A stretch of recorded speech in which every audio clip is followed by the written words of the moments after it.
부모님 질문이 있습니다. 네. 네. 질문이 부모님의 사업이 망해서 가족이 빚더미에 올라 모두 길거리에 나앉게 생겼습니다. 네. 저는 일을 하고 있지만 지금 당장 할 수 있는 일이 아무것도 없습니다. 네.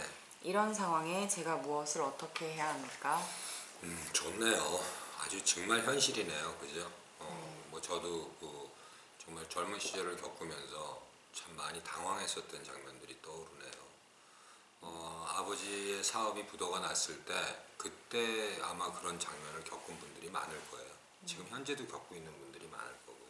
그럴 때 어떻게 느낌을 적용하고 사는가라는 문제는 저희들이 아주 굉장히 소중하게 다뤘으면 하는 부분이네요. 먼저 그런 처지에 있어서 그런 처지에 놓인 자제분이 있다면 지금 질문하신 분 진짜로 기운 내세요. 정말로 많이 힘들겠으나 이걸 관계 속에서의 어떡할까로 다가가지 않는다면 충분히 길이 있어요. 그리고 충분히 답이 있고요. 그리고 그것은 일반적으로 볼 때는 그렇게 큰 일이 아니에요. 왜 그러냐면 왜 제가 이 얘기부터 하냐면 사람은 그렇게 일을 하면서 사는 존재가 아니에요. 예, 뭐 부도 난다고 해서 안 죽어요. 정말로요. 예, 그거 뭐 부도 나가지고 지금 막 길에 나앉잖아요. 그것도 지금 겪으면 그게 엄청난 일인데요. 당사자한테는 사실은 뭐 펼쳐놓고 보면은 별일 아니에요. 오히려 뭐 큰 병 걸려가지고 내일 모레 죽는 사람들 입장에 보면은 그거 부러워할 수도 있어요. 아무것도 아닙니다. 그리고 어차피 물질이라는 거는 우리가 이렇게 정말 어떤 그런 부를 누리다가 거기서 망하면은 앞이 깜깜하지요. 하지만 사람은 그렇게 물질에 치여서 살고 죽는 존재가 아니에요. 예, 우리가 세상에 나올 때 뭐 갖고 나온 사람은 없고요. 이 관계의 틀에서 돌고 도는 겁니다. 그러니까 우선은 그렇게 크게 염려하지 마시고요. 오히려 지금의 장면을 제대로 해석을 하는 게 더 중요하다고 봐요. 제대로. 지금 아버지가 부도가 났어요. 그럼 우선 관계 속에서 먼저 1차 느낌으로 재해석을 합니다. 관계 속에서는 우리는 항상 누군가를 의지하고 살았기 때문에 이게 굉장히 큰 일이 돼요. 예. 가장한테 전체 의지를 하고 사는 구조잖아요. 그래서 가장에게 생계를 다 맡기고 사는 게 지금의 관계 구조이기 때문에 그게 엄청난 파장이 옵니다. 예. 하지만 이럴 때 우리가 그냥 단순하게 다가가는 게 우선 필요해요. 상황이 어려워졌다라는 게 가족의 상황이겠죠.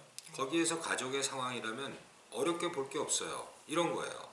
우리가 친구들이 5명이 있어요. 그 중에 한 사람이 굉장히 아주 뭐 실연을 당했다든가 아니면 굉장히 어려운 처지에 놓였어요. 그럼 나머지 사람들이 어떻게 하든가요?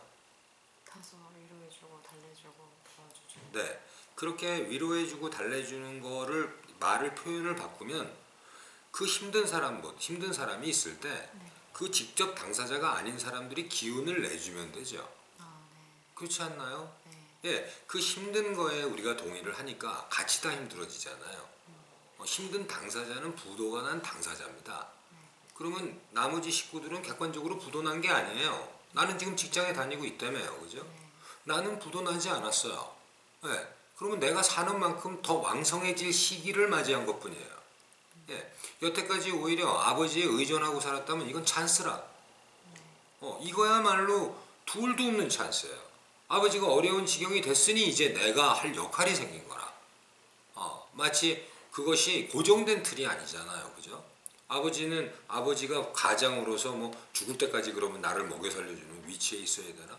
그 양반이 지금 현재 가장으로서 그런 부도가 났다는 건 그 역할이 끝났다는 거예요. 지금 이제 아드님이 직장 생활을 한다고 그러면 그 역할을 시작을 할 때가 된 거라 오히려 자식 입장에서는 자랑스러울 수 있습니다. 한번 해볼 만한 거죠. 내가 정말 부모님의 도움으로 이만큼 컸다면 이제서부터 내가 정말로 주도하는 삶을 살 수 있는 기회인데 그걸 가지고 뭐 내가 아무것도 할 게 없다니요. 아니요. 웃기만 해도 돼요. 예, 힘내세요 하고서 내가 이렇게 밝게만 살아도 돼요. 예, 뭐 경제적인 걸 내가 다 책임을 져야 되겠다라고 이렇게 상황 자체를 착각을 하니까 힘든 거죠. 아니에요. 나는 직장에 다니고 있으니까 내가 직장에 다녀서 아버님은 사업을 하셔가지고 수천만 원을 버시는 분이었다면 나는 직장에 다녀서 100만 원을 버는 사람이라면 100만 원을 가지고 사는 삶을 살면 돼요. 그리고 그 삶을 왕성하게 살아주면 그게 오히려 우리들이 얘기하는 마중물 구조가 되는 겁니다. 오히려. 그러니 모든 것들은 상호 마중물이다라는 걸 분명히 가지고 가면 됩니다. 관계 속에서 바로 이러할 때 정말로 휩싸이지 말고 되어지는 것을 산다는 우리들이 얘기하는 사실구조로 접근을 합니다. 안 되어지는 상황이 그 상황이 탄력을 받는 건 안 되어지는 한 상황에 모든 것을 몰입을 하고 되어지는 것을 놓치고 있기 때문이에요. 예. 우리가 아픈 사람들도 마찬가지잖아요. 그죠? 아픈 사람이 뭐예요? 내가 암에 걸렸어요. 그러면 암에 걸린 부분은 있으나 삶이 엄연히 현존하는데 아프다라는 것 때문에 모든 게 거기에 올빵이 되잖아요. 이게 바로 관계 속에서의 안 되어지는 걸 사는 삶이죠. 하지만 암에 걸렸다 하더라도 암은 암이고 암은 충분히 치료하는 거고 그 다음에 멀쩡한 부분들은 사는 거죠. 예. 되어지는 부분을 살면 오히려 되어지는 부분이 왕성해서 원기가 회복되면서 암이라는 것도 치료되는 것이다. 아버지의 부도난 상황 그거 하나만 딱 놓고서 거기에 온통 다 죽었구나 그리고 거기에 전부 동의하고 가지 말고 아버지가 부도난 상황에 대해서는 객관적으로 띄워놓고 그럼 아버지는 지금 이렇게 힘들구나. 자, 우리 되어지는 부분은 어떤 것이 있는가로 되어지는 부분을 바라봐라. 이것이 느낌으로 다가가는 방법입니다. 그래서 멀쩡한 수족이 가족들이 있을 테고 아버지는 지금 힘들 테니 아버지는 보호하고 그 멀쩡한 사람들이 현재의 상황에서 똘똘 뭉쳐서 되어지는 걸 살면 됩니다. 예, 열심히 직장에 나가서 예전에는 그냥 떼면 직장 생활을 했다면 지금은 열심히 생활을 해야 될 배경이 생겼지 않습니까? 그죠? 예, 그렇게 삽니다. 그래서 직장 생활도 더 열심히 하고 예전에 내가 돈 100만 원을 내가 다 써도 되는 거였다면 지금은 돈 100만 원에서 10만 원 정도 내가 쓰고 나머지는 가족들한테 베풀고 이러고 살면 되는 게 1차적인 접근이고 2차적으로는 이렇게 접근을 합니다. 2차적으로 우리가 얘기를 하는 건 이겁니다. 그 고통이라는 걸 그냥 흘려보내지 마라. 그 고통이라는 것이 관계의 고통이고 여기에서 계기를 찾아라. 사업을 왕성하게 하다가 부도가 났다고 그러면 거기에서 많은 일들이 벌어질 거예요. 인간사 관계에서 있을 수 있는 많은 그러한 부침이 있을 거예요. 거기에서부터 인간들의 어떤 그러한 기본적인 그 있는 사람과 없는 사람을 대하는 태도로부터 아버지가 사업을 할 때는 사람들이 그렇게 잘하다가 망하고 나면은 무시하는 걸로부터 모든 관계의 고통을 다 느낄 수 있을 거예요. 비참함도 느낄 거예요. 내 집이라고 번듯이 가지고 있다가 쫓겨나는 아픔으로부터 거기에 정말 집단일관들이 달라붙어 가지고 그 재산을 다 정말로 그 집에 있는 피아노부터 전부 다 딱지 붙이는 그러한 초절정의 그런 관계의 허무함까지 느낄 수 있을 거예요. 이럴 때가 찬스입니다. 정말로 이런 고통이라는 장면을 맞이했을 때 그때 이 관계라는 것이 갖고 있는 한계와 관계라는 것이 가지고 있는 이 정말 허무와 이 관계를 이걸 삶이라고 알고 살았었던 우리 자신에 대한 착각 이것을 느낄 수 있는 계기가 되는 거다. 그렇다면 여기에서 일반적으로 다가가서는 안 된다. 아 그렇구나. 관계라는 건 이런 거였구나. 이런 한계가 있는 거였구나. 사람으로서 삶을 살아야 되겠다. 정말로 이런 관계에서 무엇을 더 바라고 살 것인가. 그 계기를 찾는 것이 가장 소중한 겁니다. 그래야 아버지의 부도가 일반 부도가 아니라 아들을 살려내는 부도가 되는 겁니다. 제 말 여러분 이 말 명심하셔야 됩니다.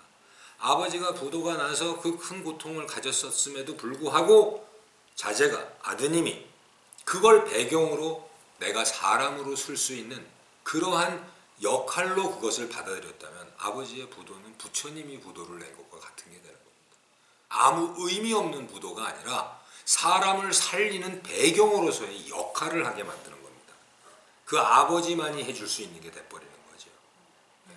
그것을 그 아드님이 어떻게 할까 당황하지 말고 이 고통을 계기로 내가 반드시 사람으로 쓰겠다라는 그런 계기를 만들었으면 좋겠다라고 얘기를 합니다. 그래서 진정으로 이게 제가 지금 굉장히 열심히 얘기를 하게 되는 것이 현실에서 우리가 겪는 아픔이라 현실에서 겪는 아픔을 우리가 어떻게 이것을 다가가느냐에 따라서 이렇게 훌륭한 장면이 될 수도 있는 거고 아니면은 그 고통에 치여서 내 삶을 포기해야 되는 장면이 될 수도 있는 거다. 그래서 저희 다살하면서는 이 얘기를 합니다. 세상에 어떠한 고통도 이유 없는 게 없다. 세상의 어떤 고통도 나를 찾는 계기를 만들어주는 역할을 할 뿐이다 라고 얘기를 합니다. 그러니 지금 현재의 이 고통은 그대가 충분히 이 고통을 통해서 나를 찾는 역할을 하기 위해 만들어진 장면이니 그 고통에 휩싸이지 마라.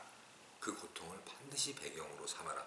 그러려면은 혼자서 정말로 힘이 들 테니 진짜로 이런 사람의 삶과 고통의 본질과 고통의 구조를 밝힌 저희들 다사람에서 하는 얘기가 있습니다. 그 부분에 대해서 한번 관심을 가져주시고 저희들 카페에 와서 한번 확인을 해주셨으면 좋겠어요. 그러면은 그대가 가지고 있는 고통이 천벌을 받은 것도 아니고 뭐 어떤 놈이 간섭한 것도 아니고 이런 것이 사람들이 나 자신을 알아가는 구조라는 걸 알게 되면 아버님도 본인도 가족들도 이것이 이렇게까지 힘든 일이 아니었구나라는 걸 알게 될 겁니다. 그렇게 여러분들께서 그리고 질문하신 분께서 느껴주셨으면 좋겠어요. 사람은 진정으로 온전합니다. 그대가 어떠한 상태에 있어도 사람입니다. 사람은 사람으로 충분히 온전합니다. 그대가 지금 겪고 있는 고통은 그 고통을 통해서 그대가 진정 훌륭한 사람으로 거듭나기 위한 과정일 뿐 그 고통이 갖고 있는 다른 의미는 여타의 의미는 없습니다. 전생에 죄를 졌다든가 무슨 죄인이라 무슨 신한테 형벌을 받는다든가 사주팔자가 그래서 뭐 팔자가 더러워서 그렇다든가 이 모든 이유는 다 착각이고 거짓입니다. 딱 하나입니다. 이유는 그대가 지금 이런 고통을 겪는 건 남들보다 더 큰 고통을 겪는 건 당연히 그대의 그릇이 훌륭해서 이 큰 고통을 통해서 마치 부처님처럼 자기 자신을 실현하는 사람이 되기 위한 과정이다라는 걸 잊지 마시고 고통을 피하지 마시고 현실을 외면하지 마시고 현실에서 그대로 그 고통을 배경으로 삶을